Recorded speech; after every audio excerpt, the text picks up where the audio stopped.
Hey everybody, Stephanie here, and welcome to our final exploration of this semester. This has been a really fun semester and a great way to make me think about my world and how I spend too much time not paying attention to my surroundings. Um, and it's really influenced me. These explorations have really influenced me to not just pay more attention to things, but take the time to think about things that I am interested in. So for this exploration, I did the library exploration number 44, where the original theme was choose one item or theme and kind of research your chosen thing using the object log.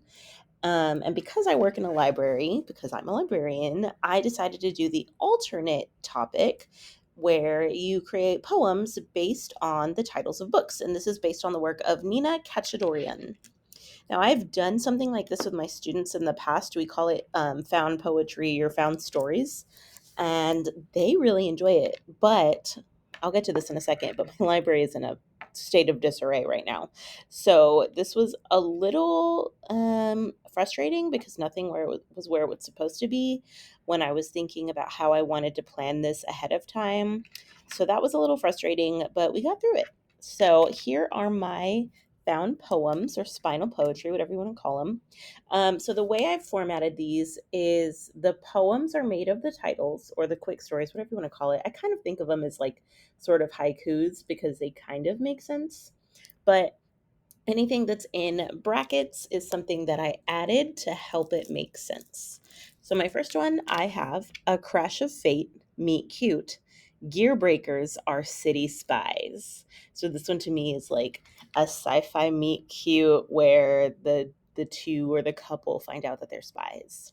And they're gear breakers, which are just kind of it's another word for gearhead, which is somebody who is like a tinkerer. Next, we have the hidden oracle stamped deep blue poison, and they both died at the end. So you can kind of tell that's an ominous one.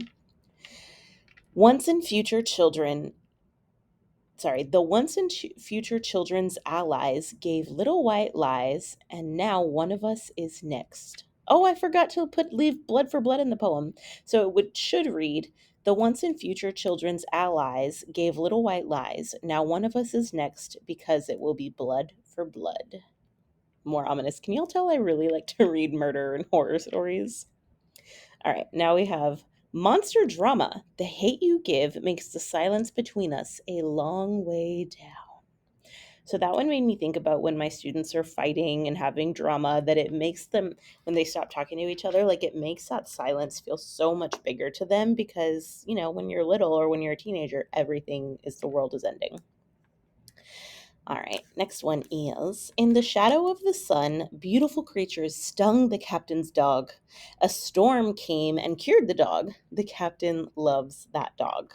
This one was a lot of fun for me because it kind of made more sense, and I wanted to have these make sense. Like I wanted all the words to be there, and so I had to think about my wanting to control everything, and I couldn't, so I had to add words.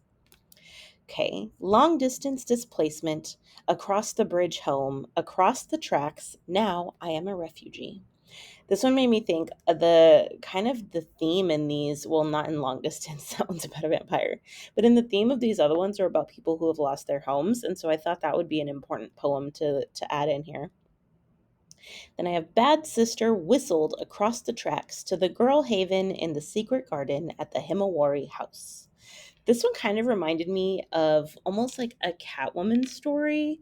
I don't know why it made me think of Catwoman, maybe because I rewatched the Batman last night on HBO Max, but it made me think about like someone's sister wanting to find refuge somewhere, like wanting to go somewhere better or finding shelter somewhere.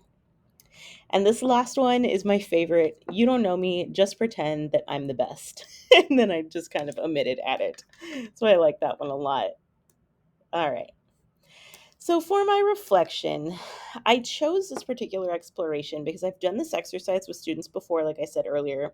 My library was flooded in February because of a pipe burst. And so, thankfully, I only had 10 casualties. We only lost about 10 books, but we had to have all of my shelves taken out and all of the books taken out of the library, so it was a mess.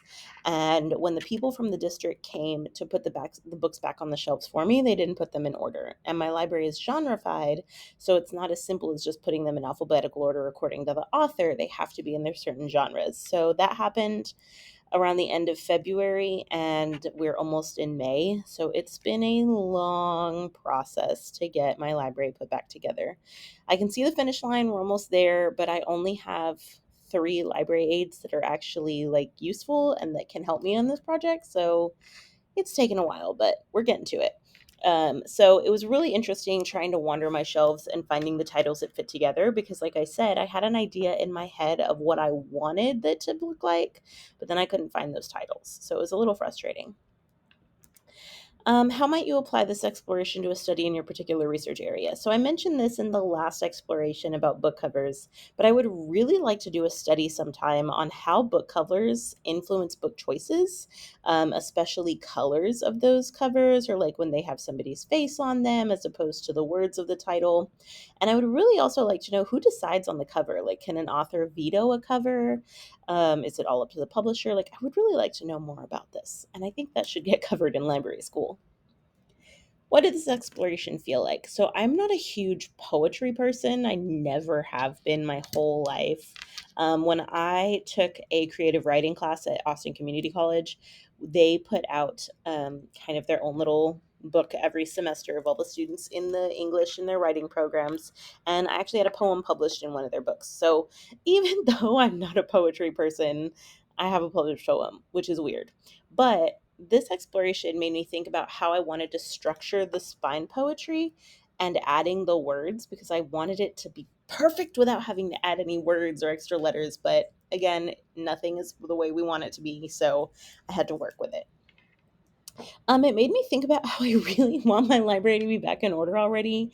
I have been working with my library aides in this project since, like I said, February. So it took about 2 weeks to get my library fully dried and not have crazy loud fans in here anymore. And then it took about another week for all the shelves to get brought in and probably a few more days to have them put the books back on the shelves. So I would say around spring break time, all of the books were back in the library. So it's taken a good 4, maybe 5 weeks now that we've been working on shelving.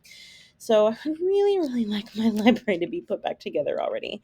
Hopefully, we can finish before the end of the year. This exploration made me notice that there are words and stories everywhere. And yes, I work in a library, but I don't get to wander my shelves as often as I would like to. And so it made me notice like there are so many cool titles in my library, and I really wish I had more time to read all of them.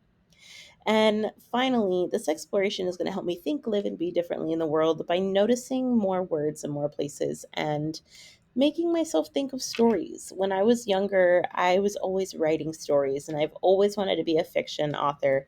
And being in grad school and working, like there's not a lot of time for fiction anymore.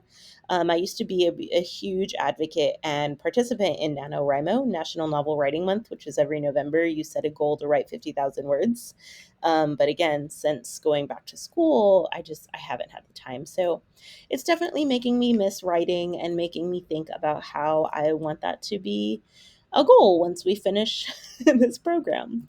So that is it. I hope you enjoyed my last exploration of this semester. Thanks for being a part of this journey with me. Bye.